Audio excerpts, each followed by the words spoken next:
Welcome to PW only IAS. कहते हैं a generation which ignores history has no past and no future. Of course we are not that generation. हमें history की importance बखूबी पता है, लेकिन history पढ़ने में थोड़ी बोरिंग तो लगती है और कई बार पढ़ते वक्त नींद भी आने लग जाती है।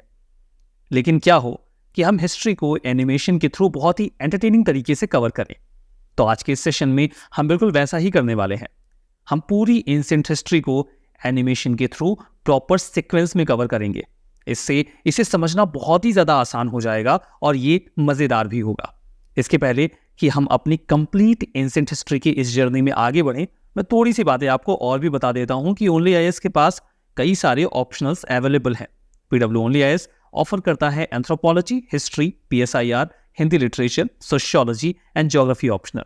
एंथ्रोपोलॉजी और हिस्ट्री इंग्लिश में अवेलेबल है, मतलब हिंदी इंग्लिश मिक्स करके आप कवर कर लोगे। पीएसआईआर हिंदी और इंग्लिश में सेपरेट अवेलेबल है। Hindi literature of course in Hindi, sociology Hindi और इंग्लिश, ज्योग्राफी भी हिंदी और इंग्लिश में अवेलेबल है। यूपीएससी के जो भी आपके ऑप्शनल कोर्सेज हैं उनके बहुत ही सिग्निफिकेंट फीचर्स हैं। लाइव और रिकॉर्डेड क्लासेस होंगी, 10 रिवीजन टेस्ट होंगे, 2 फुल लेंथ टेस्ट होंगे, रेगुलर आंसर राइटिंग प्रैक्टिसेस होंगी, पीपीटीज वगैरह डाउनलोडेबल होंगी, डेली क्लास नोट्स मिल जाएगी, पीवाईक्यू का एनालिसिस होगा, डाउट सेशंस होंगे और आपकी कोर्स की वैलिडिटी 31 दिसंबर 2024 तक रहेगी। जो कोर्स की स्टार्टिंग फी है दैट इज 8,999। इन कोर्सेज के बारे में एडिशनल डिटेल्स के लिए आप कांटेक्ट कर सकते हैं पीडब्ल्यू ओनली आईएएस को। तो चलिए आगे बढ़ते हैं कंप्लीट एंशिएंट हिस्ट्री की इस जर्नी में। तो स्वागत है आपका पीडब्ल्यू ओनली आईएएस में। दोस्तों, आपको तो पता ही होगा कि हमारे प्यारे भारत को वर्ल्ड का ओल्डेस्ट सिविलाइजेशन कहा जाता है और ऐसा है इंडियन सबकॉन्टिनेंट की रिच हिस्ट्री की वजह से। दरअसल ऐसा माना जाता है कि इंडियन सबकॉन्टिनेंट की हिस्ट्री 2000 सालों से भी ज्यादा पुरानी है। और दोस्तों, इंडियन हिस्ट्री को जनरली 3 पार्ट्स में डिवाइड किया जाता है और ये हैं एंशिएंट हिस्ट्री, मेडिवल हिस्ट्री और मॉडर्न हिस्ट्री। दोस्तों, इन तीनों पार्ट्स में आज हम बात करने वाले हैं एंशिएंट हिस्ट्री की, जहां हम एंशिएंट हिस्ट्री की पूरी डिटेल्स और इससे जुड़े इंपॉर्टेंट इवेंट्स के बारे में जानेंगे। आइए इस वीडियो को आगे बढ़ाते हैं। दोस्तों, सबसे पहले हम बात कर लेते हैं क्लासिफिकेशन की। अगर क्लासिफिकेशन की बात करें तो एंशिएंट हिस्ट्री को भी हम 3 पार्ट्स में डिवाइड कर सकते हैं, ठीक वैसे ही जैसे हमने हिस्ट्री के साथ किया था। एंशिएंट हिस्ट्री की बात करें तो इसके 3 सबसे बड़े थीम्स हैं: हड़प्पन सिविलाइजेशन, वैदिक पीरियड और बुद्धिज्म एंड जैनिज्म। इसके अलावा गुप्ता पीरियड को भी एंशिएंट हिस्ट्री का एक इंपॉर्टेंट पार्ट माना जाता है। और ऐसे में पूरी एंशिएंट हिस्ट्री को हम प्री हिस्टोरिक, मीसोलिथिक और न्यूलिथिक में डिवाइड कर सकते हैं। और आइए सबसे पहले स्टार्टिंग करते हैं प्री हिस्टोरिक पीरियड से, जिसकी टाइमलाइन 30 लाख से 10,000 BC तक मानी जाती है। दोस्तों, हम बता दें कि स्टोन एज उस पीरियड को रेफर किया जाता है जब मैक्सिमम स्टोन टूल्स का यूज हुआ करता था। और प्री हिस्टोरिक टाइम पीरियड में भी 5 पीरियड्स आते हैं और ये हैं पैलियोलिथिक, मीसोलिथिक, नियोलिथिक, चैल्कोलिथिक और आयरन एज। पैलियोलिथिक एज का अर्लीस्ट पीरियड प्लेस्टोसीन पीरियड या आइस एज में डेवलप हुआ और इस पीरियड में मेनली हैंड एक्स और क्लेवर का यूज किया जाता था। दोस्तों, इस पीरियड के एविडेंस की बात की जाए तो इसके एविडेंस पंजाब में सोन वैली में, पाकिस्तान में मिर्जापुर में और उत्तर प्रदेश के बेलन वैली में पाए गए हैं। इस टाइम पीरियड में कटिंग के लिए मैक्सिमम स्टोन वेपन का यूज किया जाता था और इन्हीं स्टोन वेपन्स के बेसिस पर इस टाइम पीरियड को 3 टाइम पीरियड्स में डिवाइड किया गया है। आइए अब बात करते हैं मिडिल पैलियोलिथिक टाइम पीरियड की, जिसमें मेनली फ्लेक्स और स्क्रैपर्स यूज किए जाते थे। और मिडिल पैलियोलिथिक टाइम पीरियड के एविडेंस हमें नर्मदा, तुंगभद्रा और डेक्कन इंडिया में मिल जाते हैं। इसके बाद आइए बात करते हैं अपर पैलियोलिथिक एज की, जिसे आइस एज का लास्ट पीरियड कंसिडर किया जाता है, क्योंकि इस समय तक क्लाइमेट कंपैरेटिवली वार्मर और लेस ह्यूमिड होने लगा था। और अगर इस एज की एक और स्पेशलिटी की बात करें तो इस एज में टूल्स और टेक्नोलॉजी में खूब इनोवेशन हुआ, जैसे bone tools, needles, हार्पून्स, parallel sided blades, fishing tools और ब्यूरन टूल्स एटसेट्रा। दोस्तों, अगर इन सबकी एविडेंस को देखा जाए तो मध्य प्रदेश के भीमबेटका में हैंड एक्सेस, क्लीवर्स, ब्लेड्स, स्क्रैपर्स और ब्यूरन्स एटसेट्रा मिले हैं। इसके अलावा बेलन, सोन, छोटा नागपुर प्लेटू, महाराष्ट्र, ओडिशा, ईस्टर्न घाट्स में भी अपर पैलियोलिथिक एज के मेजर साइट्स पाए गए हैं। भारत में बोन टूल्स का एविडेंस कुर्नूल और मुचाटला, चिंतामणि गवी के केव साइट में पाए गए हैं। और अब आइए बात करते हैं मीसोलिथिक या मिडिल स्टोन एज की, जिसका टाइम पीरियड 9000 से 4000 BC तक कंसिडर किया जाता है। इस टाइम पीरियड को मीसोलिथिक और नियोलिथिक एज के बीच का चेन कहा जाता है। और दोस्तों भारत में मीजोलिथिक आर्कियोलॉजिकल मटेरियल की खोज का क्रेडिट जॉन एवन को जाता है। दोस्तों इस टाइम पीरियड की मेन साइट्स को देखें तो भीमबेटका, महादहा, सराय नहर राय, आदमगढ़ और लंगनाज एटसेट्रा है। आपकी जानकारी के लिए आपको बता दें कि भीमबेटका की painting UNESCO world heritage site की लिस्ट में भी शामिल है। इसके बाद अब नियोलिथिक या न्यू स्टोन एज, जिसका टाइम पीरियड 7000 से 1000 BC तक था, उसकी बात करें तो भारत में नियोलिथिक आर्कियोलॉजिकल मटेरियल को डिस्कवर करने का क्रेडिट डॉक्टर प्रिमरोज को जाता है। दोस्तों इस टाइम पीरियड में कैटल, शीप और गोट्स जैसे एनिमल्स का डोमेस्टिकेशन शुरू हुआ था। इस टाइम पीरियड की मेन साइट में से एक मेहरगढ़ है, जो ब्रेड बास्केट ऑफ बलूचिस्तान के नाम से जानी जाती है। इसके साथ ही कश्मीर वैली, चिरन, दाऊजाली हेडिंग, बेलन वैली और मस्की एटसेट्रा यहाँ की प्रमुख साइट्स हैं। दोस्तों चुपानी मंदो और बेलन वैली में पॉटरी के यूज का भी अर्लीस्ट एविडेंस मिलता है। इसी तरह से कुलदेवा और महागरा में राइस कल्टीवेशन के अर्लीस्ट एविडेंस भी मिले हैं। और अगर सदर्न इंडिया की बात करें तो यहाँ की मेन साइट्स हैं Maski, Brahmagiri, Hallur and Kodekal in Karnataka, Paiyampalli in Tamil Nadu and Utnur in Andhra Pradesh. और लास्टली हम कह सकते हैं कि नियोलिथिक एज में इकोनॉमी का main feature agriculture, animal husbandry and metallurgical progress है। आइए अब बात करते हैं चैल्कोलिथिक एज की। दोस्तों चैल्कोलिथिक एज या स्टोन कॉपर एज को भारत का फर्स्ट मेटल एज कंसिडर किया जाता है और हड़प्पन कल्चर को चैल्कोलिथिक कल्चर का ही पार्ट माना जाता है।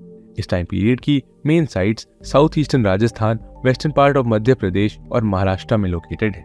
दोस्तों साउथ इंडिया और ईस्ट इंडिया में इसके अलावा तमिलनाडु के पय्यमपल्ली में कई ब्रॉन्ज और कॉपर ऑब्जेक्ट्स, टेराकोटा फिगराइन और पॉटरी पाए गए। इतना ही नहीं दोस्तों, नवदातुली, जोरवे, दाइमाबाद, अहरबनास, मालवा, इनाम गांव, सोनगांव, नासिक, महगाम, कौशाम्बी, आलमगीरपुर और रोपर एटसेट्रा भी इस टाइम पीरियड की मेन साइट है। और अब अगर हम इस एज के भी एविडेंस को देखें तो स्टोन ब्लेड के साथ भी स्टोन एक्स के भी यूज का सोर्स मिलता है। दोस्तों इस टाइम पीरियड में ज्यादातर घर मिट्टी के ही बने होते थे। और अगर एग्रीकल्चर की बात करें तो rice, wheat, millet, lentils, black gram, green peas और मूंग जैसे क्रॉप्स और पल्सेस ग्रो किए जाते थे, जिसके एविडेंस नवदातुली महाराष्ट्र में पाए गए। दोस्तों इस टाइम पीरियड के दौरान ही पूरे भारत में रूरल फार्मिंग कम्युनिटीज डेवलप होना स्टार्ट हो गई थी। अब हम देखेंगे आयरन एज के बारे में, जिसका टाइम पीरियड 1000 से 500 BC तक माना जाता है।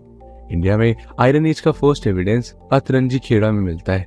इस एज की स्पेशलिटी ये है कि तब ह्यूमंस ने डिफरेंट लैंग्वेज के अल्फाबेट्स को डेवलप कर लिया था, जिससे उस समय के लिटरेचर एंड हिस्ट्री को रिकॉर्ड करना पॉसिबल हो पाया। दोस्तों कर्नाटका की हल्लूर और मस्की, आंध्र प्रदेश में नागार्जुन कोंडा और तमिलनाडु का आदि चल्लनूर आयरन एज के इम्पोर्टेंट साइट्स हैं। और दोस्तों अब हम बात करेंगे हड़प्पन सिविलाइजेशन या इंडस वैली सिविलाइजेशन के बारे में, जिसका टाइम पीरियड 2500 से 1750 BC तक माना जाता है। Indus valley civilization South Asia की फर्स्ट अर्बन सिविलाइजेशन थी, जो मेसोपोटामिया और इजिप्शियन सिविलाइजेशन की कंटेम्पररी थी। 1921 में फर्स्ट टाइम दयाराम साहनी ने इसकी खोज की थी और John Marshall Indus civilization term use करने वाले फर्स्ट स्कॉलर थे। कार्बन 14 डेटिंग के अकॉर्डिंग इंडस वैली का मोस्ट एक्सेप्टेड टाइमलाइन 2500 से 1750 BC तक माना जाता है। इस सिविलाइजेशन में ब्रॉन्ज के वाइड यूसेज के कारण इसे ब्रॉन्ज एज भी कहा जाता है। हड़प्पा, मोहनजोदारो, छानहुदारो, लोथल, धोलावीरा, सुरकोटदा, कालीबंगन जहां से ब्लैक बैंगल्स मिले थे, रोपड़, बनावली, राखीगढ़ी, आलमगीरपुर, दाइमाबाद, कोटीदीजी, अमरी और सुक्तागेंडोर एटसेट्रा इंडस वैली सिविलाइजेशन के मेन साइट्स हैं। हड़प्पन स्क्रिप्ट को इंडियन सबकॉन्टिनेंट में ओल्डेस्ट स्क्रिप्ट कंसीडर किया जाता है और मोहनजोदारो इंडस वैली सिविलाइजेशन की सबसे लार्जेस्ट साइट है। और भारत में राखीगढ़ी इंडस सिविलाइजेशन की लार्जेस्ट साइट मानी जाती है। Post director general of archaeological survey of India Alexander Cunningham को father of Indian archaeology consider किया जाता है और इस पीरियड में agriculture, animal husbandry, craft trade major economic activities थे। Maximum number of women idol मिलने के कारण इंडस वैली सिविलाइजेशन को मैट्रियार्कल माना जाता है। इसके साथ ही कई हिस्टोरियंस फ्लड को इंडस वैली सिविलाइजेशन के एंड का एक बड़ा रीजन मानते हैं। इंडस वैली सिविलाइजेशन के बाद अब हम वैदिक कल्चर के बारे में जानेंगे, जिसका टाइम पीरियड 1500 से 6000 BC तक कंसिडर किया जाता है। दोस्तों वैदिक वर्ड वेद से डिराइव हुआ है, जिसका मतलब है नॉलेज। ऐसा माना जाता है कि आर्यंस ने वैदिक कल्चर को डेवलप किया था और आर्यन एक संस्कृत वर्ड है जिसका मतलब होता है सुप्रीम। आर्यंस अपने नॉलेज को एक जनरेशन से दूसरी जनरेशन में सुनकर पहुंचाते थे, जिसके कारण वैदिक साहित्य को श्रुति साहित्य भी कहा गया है। बोकासगो इंस्क्रिप्शन के अकॉर्डिंग 4 प्रमुख वैदिक गॉड्स थे, इंद्र, वरुण, मित्र और नासत्य।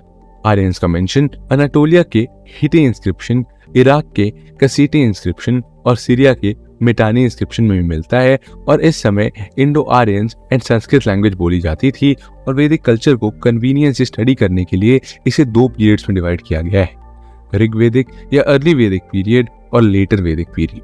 आइए अब इन्हें डिटेल में समझते हैं।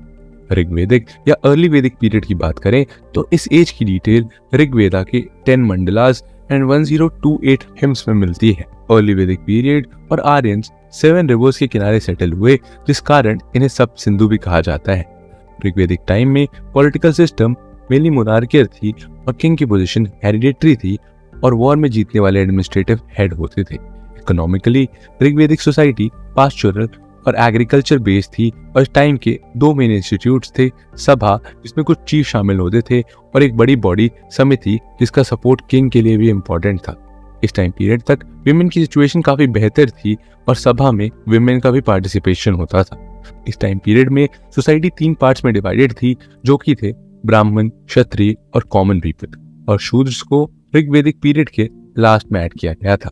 ये डिवीजन ऑक्यूपेशन के बेसिस पर किया गया था और इस एज में फीमेल स्लेव्स का यूज डोमेस्टिक पर्पस के लिए किया जाता था, ना कि एग्रीकल्चरल और प्रोडक्शन पर्पसेस के लिए। ऋग्वेदिक पीरियड में इंद्र, अग्नि, वरुण, सोम और मारुत मेन गॉड थे, वहीं अदिति और उषा मेन गॉडेस थी। इसके बाद आइए बात कर लेते हैं लेटर वैदिक पीरियड की, जिसका टाइम पीरियड अराउंड 1000 से 600 BC तक कंसिडर किया जाता है। इस टाइम पीरियड की इंफॉर्मेशन का सोर्स सामवेद, यजुर्वेद और अथर्ववेद है। लेटर वैदिक ग्रंथों में भारत के 3 डिविजन्स को एक्सप्लेन किया गया है, जिनमें पहला है आर्यवर्त जो कि नॉर्थ इंडिया में था, दूसरा है मध्य देश जो सेंट्रल में था और तीसरा है दक्षिण पाथा यानी कि सदर्न इंडिया। लेटर वैदिक पीरियड को संहिता के रूप में भी जाना जाता है और इस पीरियड के पेंटेड ग्रेवेयर और iron weapons western Uttar Pradesh, Punjab, Haryana और राजस्थान में पाए गए हैं। इस टाइम पीरियड में ही कुरु ने पांचालों के साथ मिलकर हस्तिनापुर को एस्टैब्लिश किया, जिनके कौरवास और पांडवा सक्सेसर थे। ऐसा माना जाता है कि महाभारत की वॉर 950 BC के अराउंड हुई थी और इस वॉर के दौरान Hindu religious text Bhagavad Gita existence में आई। इसके बाद वैदिक इकोनॉमी की बात करें तो इस पीरियड में एग्रीकल्चर मेन ऑक्यूपेशन था और 1000 BC में मेगालिथिक कल्चर के बिगिनिंग के साथ ही इंडियन सबकॉन्टिनेंट में आयरन का यूज होने लगा था। शतपाठ ब्राह्मण ग्रंथ में प्लाउ रिलेटेड रिचुअल्स की भी इंफॉर्मेशन मिलती है और wheat, barley, rice, pulses etcetera इस समय के मेन क्रॉप्स थे। वहीं वैदिक पॉलिटिकल ऑर्गेनाइजेशन को जाने तो लेटर वैदिक पीरियड तक सभा एंड समिति ने अपनी इंपॉर्टेंस खो दी थी और इसके स्थान पर पॉलिटिकल पावर में इंप्रूवमेंट हुआ था। विदत पूरी तरह से खत्म हो गई और सभा एंड समिति जारी रही, लेकिन किंग्स एंड रॉयल क्लास की वजह से इनका नेचर बदल गया। अब गैदरिंग्स में वुमेन्स को अलाउड नहीं किया जाता था और ट्राइब्स के नाम एरिया बन गए थे। पांचाल इसका सबसे बड़ा एग्जाम्पल है। किंग्स के इन्फ्लुएंस को इंक्रीज करने के लिए राजसूय यज्ञ, अश्वमेध यज्ञ और वाजपेयी यज्ञ जैसे रिचुअल्स परफॉर्म किए जाते थे। पॉलिटिकल ऑर्गेनाइजेशन के बाद वैदिक सोशल ऑर्गेनाइजेशन की बात करें तो लेटर वैदिक पीरियड की सोसाइटी को 4 पार्ट्स में डिवाइड किया गया था और ये थे ब्राह्मण, क्षत्रिय, वैश्य और शूद्र। लेकिन इस टाइम पीरियड तक सोशल डिवीजन स्ट्रिक्ट नहीं थी। इस टाइम में फादर की पावर काफी बढ़ गई थी और वह अपने बेटे को प्रॉपर्टी से डिप्राइव्ड भी कर सकता था। इसके अलावा इस टाइम ही गोत्र संस्था का राइज हुआ और एक्सोगैमी का प्रचलन शुरू हुआ। इसके अलावा वैदिक पीरियड में केवल 3 आश्रम्स मेंशन है और ये है ब्रह्मचर्य, गृहस्थ और वानप्रस्थ। आइए अब वैदिक पीरियड के मेन गॉड्स और रिचुअल को भी देख लेते हैं। इस टाइम पीरियड में इंद्र और अग्नि जैसे देवताओं की इंपॉर्टेंस कम हो गई और इनकी जगह पर प्रजापति या क्रिएटर को सुप्रीम माना गया और साथ ही रुद्र और विष्णु जैसे देवताओं की इंपॉर्टेंस इंक्रीज हो गई। इस टाइम पीरियड में ही आइकोनोग्राफी और आइडोलेट्री पूजा स्टार्ट हुई। पूषण जो एनिमल हस्बेंड्री के देवता थे वो अब शूद्रों के देवता बन गए। 600 से 300 BC के दौरान शौत सूत्रास और गृह सूत्रास का राइज हुआ और इसके अंडर मेनली हवन, योग, इतिहास और स्तर आते हैं। दोस्तों वैदिक पीरियड के लास्ट टाइम तक हिंदू और वैदिक रिलीजन में काफी बुराइयां आ चुकी थी, जिसके कारण बुद्धिज्म और जैनिज्म का राइज हुआ। और आइए अब इन दोनों के फाउंडर महात्मा बुद्ध और महावीर जैन के बारे में जान लेते हैं। सबसे पहले आइए बात करते हैं गौतम बुद्ध के बारे में, जिनका टाइम पीरियड 563 BC से 483 BC तक बताया जाता है। गौतम बुद्ध का जन्म 563 BC में शाक्य रिपब्लिक की कैपिटल कपिलवस्तु में हुआ था। बुद्ध को सिद्धार्थ, शाक्य मुनि और तथागत के नाम से भी जाना जाता है और इनके फादर का नाम शुद्धोधन था और माँ का नाम महामाया था।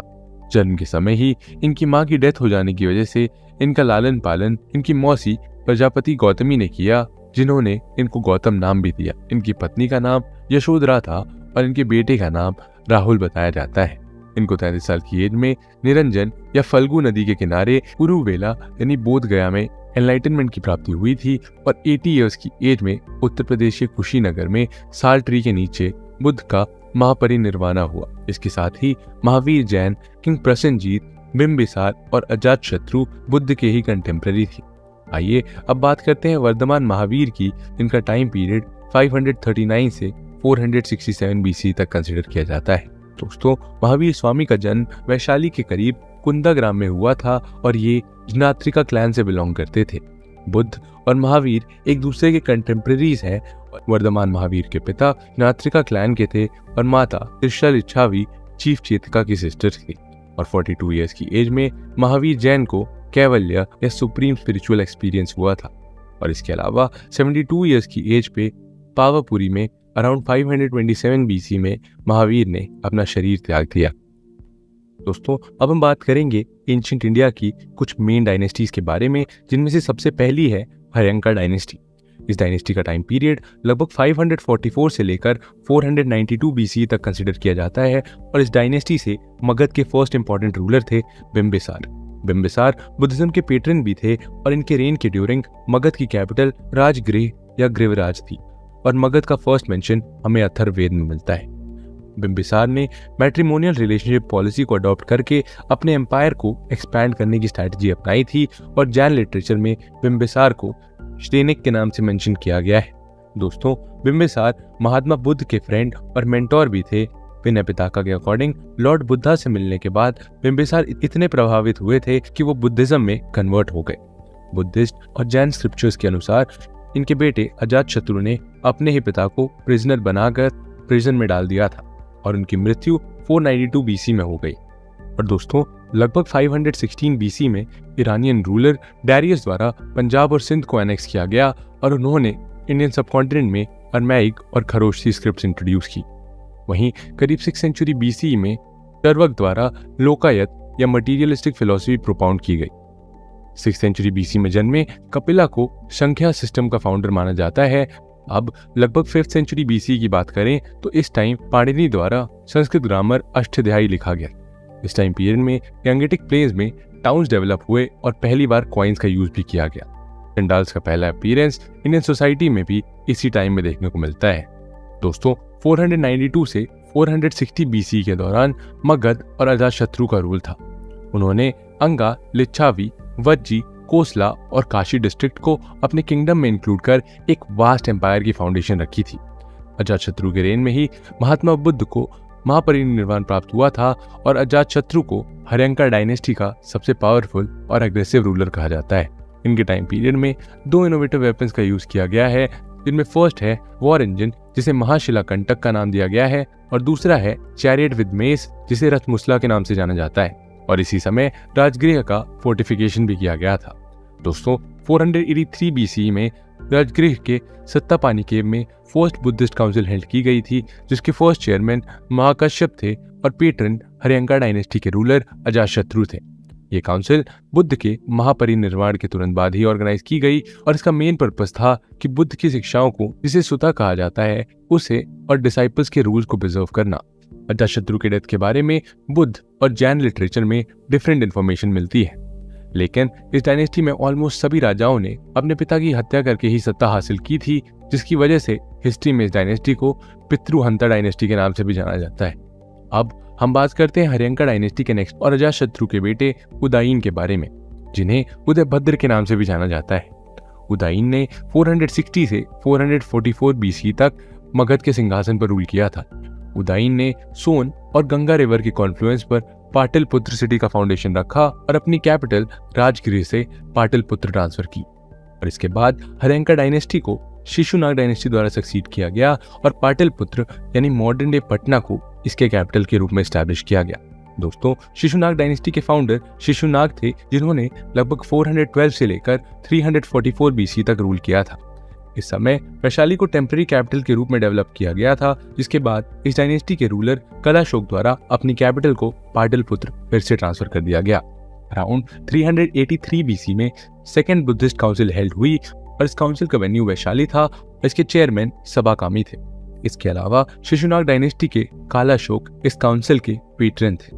इसी काउंसिल में बुद्धिज्म, थेरवाड़ा और महासंघिका में डिवाइड। इसके बाद कलाशोक को डिफेंड कर महापद्मानंदा ने मगध डायनेस्टी में नंदा डायनेस्टी को एस्टैब्लिश किया। और दोस्तों, कहा जाता है कि महापद्मानंदा एक शूद्र थे, इसलिए नंदा डायनेस्टी को पहली नॉन क्षत्रिय डायनेस्टी भी कहा जाता है। इस डायनेस्टी का उस टाइम पीरियड लगभग 344 से 323 बीसी तक माना जाता है और पाली टेक्स्ट में महापद्मानंदा को उग्रसेन का नाम दिया गया है।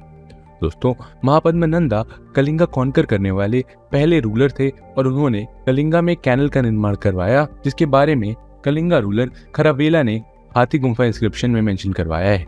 इस इंस्क्रिप्शन से यह भी पता चलता है कि महापद्मानंदा कलिंगा से जनसेना की जैन मूर्ति भी उठा लाए थे। दोस्तों, अब हम बात करते हैं इस डायनेस्टी के लास्ट इंपॉर्टेंट एम्परर यानी धनानंद के बारे में, जिन्हें ग्रीक टेक्स्ट में अग्रेम्स या जैंड्रेम कहा गया है।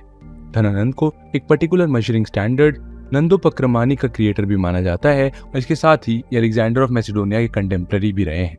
लेकिन दोस्तों, लोगों पर बहुत ज्यादा टैक्स लगाने की वजह से लोग इनसे काफी डिससैटिस्फाइड थे, जिसका फायदा उठाया चंद्रगुप्त मौर्य ने और चाणक्य की मदद से इन्हें रिप्लेस कर मौर्य एम्पायर की फाउंडेशन रखी। मौर्य डायनेस्टी के फाउंडर चंद्रगुप्त को ग्रीक राइटर सैंड्रो कोट्स के नाम से मेंशन करते हैं।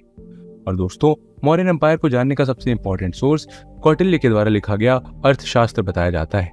नॉर्थ इंडिया के फर्स्ट यूनिफिकेशन का क्रेडिट भी चंद्रगुप्त मौर्य को ही जाता है, क्योंकि चंद्रगुप्त मौर्य ने सब कॉन्टिनेंट के पहले बड़े एम्पायर की फाउंडेशन रखी, जिसमें Bihar, Nepal, western and northern India और डेक्कन शामिल है। चंद्रगुप्त मौर्य के बारे में रुद्रमन के जूनागढ़ इंस्क्रिप्शन से पता चलता है कि चंद्रगुप्त ने सौराष्ट्र प्रोविंस में सुदर्शन लेक को कंस्ट्रक्ट करवाया था। और चंद्रगुप्त की अर्ली लाइफ के बारे में बात करें तो इसकी जानकारी विशाखा दत्त की बुक मुद्रा राक्षस में मिलती है। दोस्तों, इसी टाइम पीरियड यानी कि अराउंड 3rd सेंचुरी बीसी में ही फर्स्ट जैन काउंसिल पाटलिपुत्र में भी ऑर्गेनाइज की गई थी और इस काउंसिल के चेयरपर्सन स्थूलबाहु थे और चंद्रगुप्त मौर्य इसके पेट्रन थे।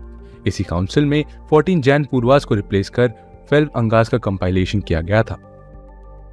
चंद्रगुप्त के बाद उनके बेटे बिंदुसार ने 298 से 273 बीसी तक मौर्य डायनेस्टी की सत्ता संभाली। बिंदुसार को ग्रीक में अमित्रोकेट्स के नाम से जाना जाता था और महाभाष्य में अमित्रघाट्स कहा गया है। तिब्बतन बुद्धिस्ट मॉन्क तरांथा ने बिंदुसार को conqueror of the land between two seas कहा है और इनके ही टाइम पीरियड में सीरिया के रूलर एंटियोकस द फर्स्ट ने डाइमेक्स नाम के एक एम्बेसडर को इंडिया भेजा था। इसके अलावा बिंदुसार के बारे में कहा जाता है कि ये एक काफी टॉलरेंट एम्परर थे। अब बात करते हैं बिंदुसार के बेटे और मौर्यन डायनेस्टी के सबसे प्रोमिनेंट रूलर अशोक के बारे में। एम्परर अशोक का टाइम पीरियड 273 से 223 बीसी तक कंसिडर किया जाता है और अशोक को जनरली वेरियस इंस्क्रिप्शन में देवना प्रिय नाम से संबोधित किया जाता है। इसके अलावा नोटेबली भब्रू इंस्क्रिप्शन में इन्हें प्रियदर्शी और मस्की इंस्क्रिप्शन में बुद्ध शाक्य के नाम से मेंशन किया गया है।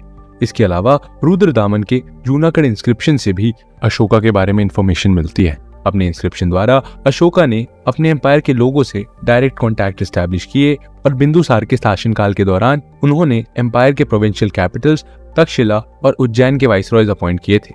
अशोका के समय ही मौर्यन एम्पायर अपने क्लाइमैक्स तक पहुंच गई थी और कलिंगा वॉर के डिस्ट्रक्शन के बाद अशोक ने मुगालिपुत्र तिस्सा के गाइडेंस में बुद्धिज्म को अडॉप्ट किया। इसके बाद ही अशोक ने 3rd बुद्धिस्ट काउंसिल पाटलिपुत्र में 250 बीसी में कन्वीन कराई। इस काउंसिल का वेन्यू पाटलिपुत्र था और इसके चेयरमैन मुगालिपुत्र तिस्सा थे।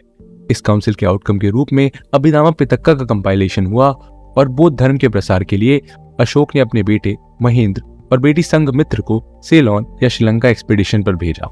अराउंड 200 बीसी की बात करें तो ये वो समय था जब ग्रीक्स ने भारत पर अटैक किया। इस समय तक भारत के सेंट्रल एशिया के साथ वाइड स्प्रेड रिलेशन बिल्ड हुए थे और इंडियंस ने ग्रीक कल्चर से काफ़ी चीज़ें अडॉप्ट की, जिसमें एस्ट्रोलॉजी भी एक है। कारगिल संहिता में मेंशन है कि इंडिया ने एस्ट्रोलॉजी ग्रीक से अडॉप्ट की थी और ग्रीक्स के बाद अब सेंट्रल एशिया के शाकाज ने भारत पर अटैक किया। शाका ने इंडियन सब कॉन्टिनेंट के पार्ट्स को ग्रीक से ज़्यादा कैप्चर किया और इंडिया में शाकाज मेनली 2 पार्ट्स में डिवाइडेड थे। इनकी फर्स्ट ब्रांच तक्षशिला और मथुरा में और second branch Nashik and Ujjain में लोकेटेड थी। मथुरा के फर्स्ट शाका रूलर राजुल थे और उज्जैन के सबसे प्रोमिनेंट शाका रूलर रुद्रदामन थे, जिनकी इंफॉर्मेशन का मेन सोर्स जूनागढ़ इंस्क्रिप्शन है। और इनके बाद हम बात करेंगे पर्थियंस या पहलव्स की, जो सेंट्रल एशिया में ईरान से आए थे।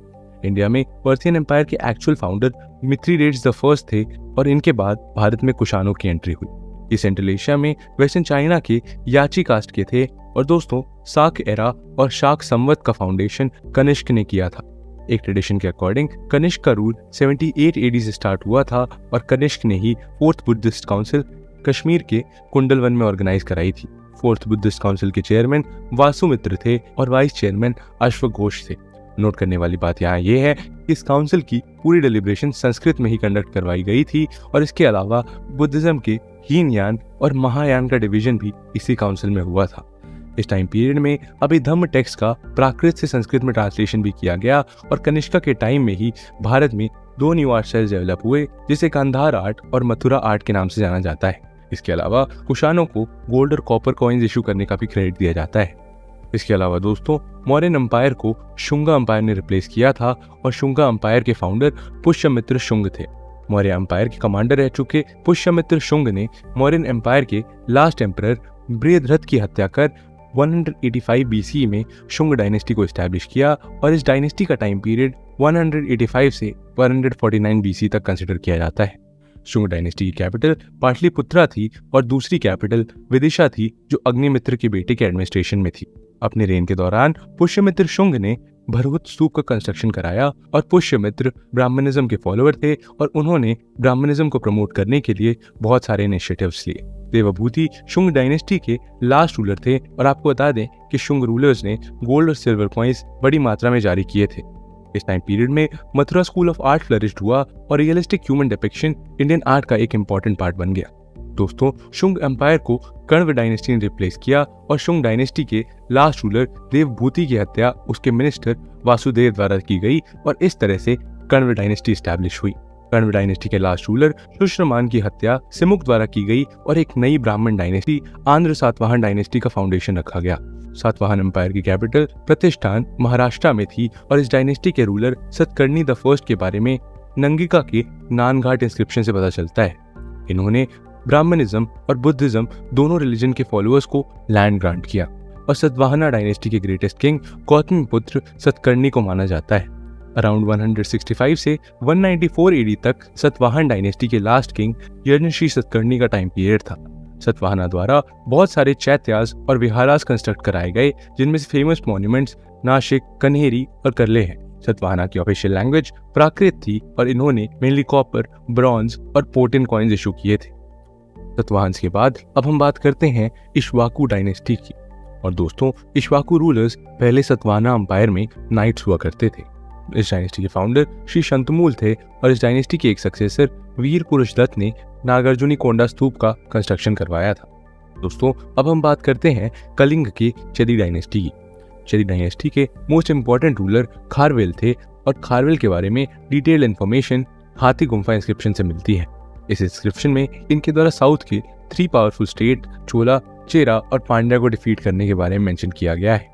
चेदी डायनेस्टी के बाद अब हम बात करते हैं वाकाटक डायनेस्टी के बारे में, जिसके फाउंडर विंध्य शक्ति थे।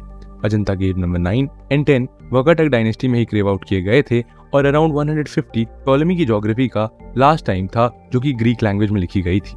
दोस्तों अब हम बात करते हैं एंशिएंट हिस्ट्री के one of the most important chapters यानी संगम पीरियड की, जिसका time period 4th century BC से 2nd सेंचुरी AD के बीच माना जाता है। एंशिएंट तमिलनाडु में 3 संगम्स को पॉपुलरली मुचंगम्स के नाम से जाना जाता था और ये संगम्स पांड्यन किंग के पेट्रेज में ऑर्गेनाइज किए जाते थे। Sangam literature Tamilakam ancient south India की हिस्ट्री का मेन सोर्स है और ये लिटरेचर 3rd सेंचुरी BC से 3rd सेंचुरी C के दौरान लिखे गए थे। संगम एज की मेजर कॉम्पोजिशन लव और वॉर थीम्स पर बेस्ड थी और ये कॉम्पोजिशंस पोएटिक फॉर्मेट में कंपोज की गई थी। इस टाइम पीरियड में संगम रॉयल पेट्रनेज के अंडर ही तमिल पोएट्स की असेंबलीज या कॉलेज भी आयोजित किया गया। तुलक्कपियम, एत्तु तोके, पत्तु पपातु और पदीने किल्ले कड़कू एक्सेट्रा संगम एज के मेजर वर्क्स हैं। इस एज में शिल्पादिकारम, मणिमेखलय और जीवक चिंतामणि जैसे इंपॉर्टेंट एपिक्स भी लिखे गए थे और 3rd सेंचुरी एडी के एंड तक संगम पीरियड ग्रेजुअली डिक्लाइन की तरफ मूव करने लगा। संगम एज के बाद अब हम बात करते हैं 4th सेंचुरी एडी से 5th सेंचुरी एडी के बीच के टाइम पीरियड की। और दोस्तों, ये वह समय था जब अजंता की पेंटिंग्स को बनाया गया था। अजंता पेंटिंग्स वकाटका किंग्स के पेट्रेज में बनाया गया था और अजंता की पेंटिंग्स जनरली बुद्धिज्म थीम पर बेस्ड थी। यहाँ की पेंटिंग्स ज्यादातर लाइफ ऑफ बुद्धा एंड जातक स्टोरीज पर बनी हुई थी और अजंता में टोटल ऐसी 29 केव्स हैं। अजंता केव्स के बारे में चाइनीज बुद्धिस्ट ट्रैवलर पाइन, जो चंद्रगुप्त II के रूलिंग पीरियड में इंडिया आए थे, और यून सांग, जिन्होंने हर्षवर्धन एम्परर की टाइम पीरियड में इंडिया को विजिट किया था, उनकी बुक्स में भी इसका मेंशन मिलता है। अजंता की इन केव्स को 1983 में यूनेस्को द्वारा यूनेस्को वर्ल्ड हेरिटेज साइट की लिस्ट में भी इंक्लूड किया गया है। दोस्तों, 4th सेंचुरी से 3rd सेंचुरी तक इंडियन सबकॉन्टिनेंट में कुछ खास देखने को नहीं मिला। By the 3rd century India के नॉर्थ वेस्ट में कुषाण रूल का भी एंड हो चुका था और कुषाण एम्पायर को अफगानिस्तान और वेस्ट ऑफ इंडस में सैसेनियन पावर के द्वारा दबाया गया। दोस्तों, 319 एडी के आसपास गुप्ता एरा, जिसे एंशिएंट गोल्डन एज भी कहा जाता है, उसकी शुरुआत होती है और इस टाइम पीरियड में art, architecture, Sanskrit literature, stone sculpture, science and technology, metallurgy और फिलॉसफी एटसेट्रा की फील्ड में काफी प्रोग्रेस देखने को मिलती है। गुप्ता डायनेस्टी के फाउंडर श्री गुप्ता थे, जिन्होंने महाराजा का टाइटल अज्यूम किया था, लेकिन गुप्ता डायनेस्टी की एक्चुअल फाउंडर चंद्रगुप्त I थे और इन्होंने 319 से 334 एडी के बीच रूल किया था। चंद्रगुप्त पहले गुप्ता रूलर थे जिन्होंने Maharajadhiraj the great king of kings का टाइटल अज्यूम किया था। करीब 319 से 320 एडी के बीच में उनका हुआ, जिसे गुप्ता संवत एरा के रूप में जाना जाता है।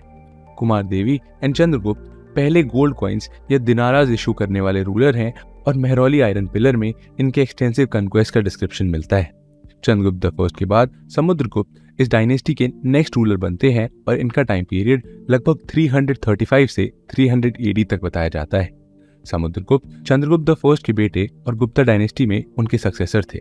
इलाहाबाद पिलर इंस्क्रिप्शन में मेंशन है कि समुद्रगुप्त ने दक्षिण पथ में बहुत सारे किंग्स को डिफीट किया और उन्होंने अश्वमेध के जरिए गोल्ड एंड सिल्वर कॉइन्स, अश्वमेध कॉइन्स भी इशू किए और फेमस हिस्टोरियन विंसेंट स्मिथ ने समुद्रगुप्त को नेपोलियन ऑफ इंडिया कहा। इसके अलावा इलाहाबाद पिलर इंस्क्रिप्शन में समुद्रगुप्त को धर्म प्रचारक बंधु कहा गया है।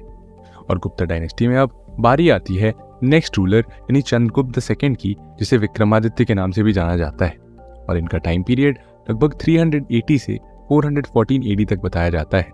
इस टाइम पीरियड को watermark period of Gupta dynasty भी कहा जाता है और इस टाइम पीरियड में विक्रमादित्य ने परम भगवत टाइटल को अज्यूम किया था। इन्हीं के कोर्ट में फेमस नवरत्न मौजूद थे, जो कालिदास, अमर सिन्हा, धन्वंतरी, ब्रह्ममित्रा, अरारुचि, घटकर्ण, शापकर्णक, वेला भट्ट और शंकु थे। और चाइनीज बुद्धिस्ट मंक फाइन ने इनके कोर्ट को विजिट किया था। लिटरेचर के फील्ड में इनके शासनकाल में बहुत प्रोग्रेस हुआ था और इसी समय को कालिदास का युग भी कहा जाता है। चंद्रगुप्त II ने गोल्ड, सिल्वर और कॉपर के कॉइन्स इशू किए थे और इस एज में गोल्ड कॉइन्स को दिनार और सिल्वर कॉइन्स को रूपक कहा जाता था। इस टाइम पीरियड के दौरान अराउंड 400 एडी तक महाभारत, रामायण एंड मेजर पुराणास लिखे जा चुके थे। दोस्तों, विक्रमादित्य के बाद अब हम बात करते हैं गुप्ता डायनेस्टी के नेक्स्ट रूलर यानी कुमार गुप्ता I के बारे में। इनका टाइम पीरियड 415 से 455 एडी तक था। कुमार गुप्ता I ने नालंदा यूनिवर्सिटी की फाउंडेशन रखी और इलाहाबाद डिस्ट्रिक्ट में पाया गया 448 एडी का एक गुप्ता इंस्क्रिप्शन डेसिमल सिस्टम के बारे में बताता है। इस टाइम पीरियड में गुप्ता एरा की सबसे ज्यादा कॉइन्स बयाना मुद्रा भांड राजस्थान से मिले। इसके साथ ही भीतरी इंस्क्रिप्शन से इंफॉर्मेशन मिली है कि कुमार गुप्ता I के लास्ट डेज में पुष्यमित्र नामक जातियों ने गुप्ता एम्पायर पर अटैक कर दिया था और उनसे लड़ने के लिए इनके बेटे स्कंदगुप्त को भेजा गया और वो उनको हराने में सक्सेसफुल रहे। अराउंड 455 से 467 एडी तक का टाइम स्कंदगुप्त का माना जाता है। और दोस्तों, जूनागढ़ इंस्क्रिप्शन में हमें पता चलता है कि स्कंदगुप्त ने सुदर्शन लेक को भी रिपेयर करवाया था। इसके अलावा हुनाज इन्वेजन को रोकने का क्रेडिट भी स्कंदगुप्त को दिया जाता है। स्कंदगुप्त के बारे में भीतरी पिलर इंस्क्रिप्शन, काहुम पिलर इंस्क्रिप्शन और जूनागढ़ इंस्क्रिप्शन से इंफॉर्मेशन मिलती है और 467 एडी में स्कंदगुप्त की डेथ के बाद गुप्ता एम्पायर का भी एंड हो जाता है। विष्णुगुप्त 540 से 550 सी तक गुप्ता एम्पायर के लास्ट रिकग्नाइज्ड गुप्ता रूलर थे। गुप्ता एरा को इंडियन आर्ट एंड कल्चर के पर्सपेक्टिव से गोल्डन एज माना जाता है और आर्ट से लेकर आर्किटेक्चर तक हर फील्ड में प्रोग्रेस इस पीरियड में देखा जा सकता है। गुप्ता एम्पायर का ग्रेटेस्ट टेम्पल देवगढ़ का दशावतार टेम्पल है और गुप्ता किंग्स द्वारा बनाए गए बुद्ध स्तूप्स में सारनाथ का धार्मिक स्तूप नोटेबल है। दोस्तों 5th सेंचुरी के एंड आते आते ईस्टर्न मालवा और सेंट्रल इंडिया के एक बड़े पार्ट में हुणास ने कब्जा कर लिया था। और दोस्तों 400 से 500 एडी यानी 5th सेंचुरी का समय नारद स्मृति का समय माना जाता है। इस समय आर्यभट्ट की बुक आर्यभाटिया लिखी गई थी। और इतना ही नहीं दोस्तों, दुनिया को इस पीरियड में ही जीरो और डेसिमल सिस्टम के बारे में भी जानकारी मिली। दोस्तों अब अगर 512 एडी के टाइम पीरियड में आ जाएं तो ये वो समय था जब सेकेंड जैन काउंसिल आयोजित की गई और काउंसिल का वेन्यू वल्लभी और इसके चेयरमैन देवार्दी गनी थे। इसी सेकेंड जैन काउंसिल में 12 अंगों और 12 उप अंगों का अंतिम संकलन किया गया था।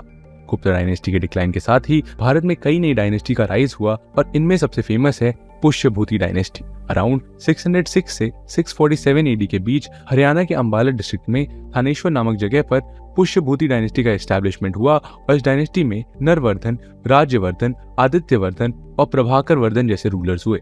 प्रभाकर वर्धन के 2 बेटे राज्यवर्धन और हर्षवर्धन थे और हर्षवर्धन 606 एडी में थानेश्वर के रूलर बने। हर्ष ने थानेश्वर से कन्नौज अपनी कैपिटल ट्रांसफर की और वान सॉन्ग के अकॉर्डिंग हर्ष ने नॉर्थ इंडिया के 5 स्टेट्स को अपने एम्पायर में शामिल कर लिया था। दोस्तों हर्षवर्धन को इंडिया का लास्ट हिंदू रूलर भी कहा जाता है और हर्ष ने 3 फेमस बुक्स नागानंद, रत्नावली और प्रियदर्शिका लिखी थी। बाणभट्ट हर्ष जिन्होंने हर्ष चरित्र और कादम्बरी जैसी बुक लिखी थी, वे हर्षवर्धन के कोर्ट पोएट थे। इतना ही नहीं, हर्ष के कोर्ट में हरिदत्त और जयसेन जैसे फेमस स्कॉलर भी रहते थे। हर्ष की लाइफ के बारे में उनकी बायोग्राफी हर्ष चरित्र से इंफॉर्मेशन मिलती है, वहीं हर्ष के पीरियड की social and religious information Kadambari से मिलती है। हर्षवर्धन के एंड के बाद राइज होता है अर्ली मेडिवल स्टेट्स का, जिसे हमने मेडिवल इंडिया के वीडियो में, जिसका लिंक आपको स्क्रीन पर दिख रहा होगा, उसमें कवर किया है। दोस्तों ये तो थी एक पॉलिटिकल जर्नी हमारे ग्लोरियस एंशिएंट इंडियन हिस्ट्री की और आशा करता हूँ कि आपको ये वीडियो पसंद आया होगा। अगर आप ऐसे ही और वीडियोस देखना चाहते हैं तो कमेंट सेक्शन में जरूर बताइए। मिलते हैं आपसे नेक्स्ट वीडियो में, तब तक के लिए जय हिंद।